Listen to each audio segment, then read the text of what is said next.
السلام علیکم ورحمۃ اللہ وبرکاتہ۔ صدقۃ الفطر کیوں دیا جاتا ہے؟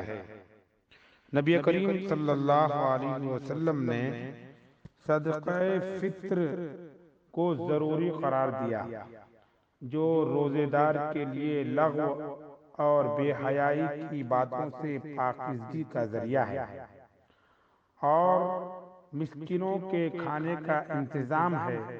جو شخص اسے عید کی نماز سے پہلے ادا کر دے تو یہ مقبول زکوٰۃ ہوگی، اور جو اسے نماز کے بعد ادا کرے تو یہ عام صدقات میں سے ایک صدقہ ہے۔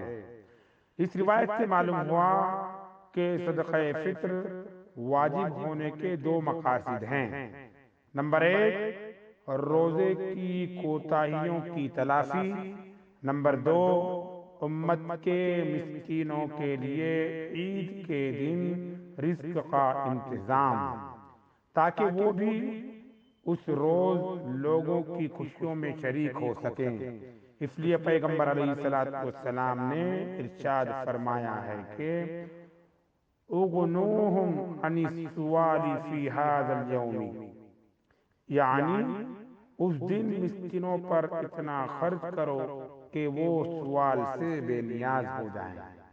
اس لیے صاحب وسعت مسلمانوں پر لازم ہے کہ وہ صدقہ فطر بر وقت ادا کرنے کا اہتمام کریں، جیسا کہ حدیث بالا میں فرمایا گیا کہ نماز عید سے پہلے صدقہ فطر ادا کرنے کا ثواب زیادہ ہے۔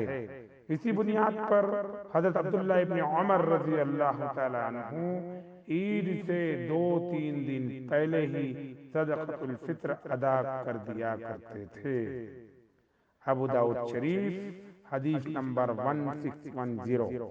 اور یہ مناسب بھی ہے کہ تاکہ مستحق حضرات پہلے ہی سے عید کی تیاری کر سکیں۔ السلام علیکم ورحمۃ اللہ وبرکاتہ۔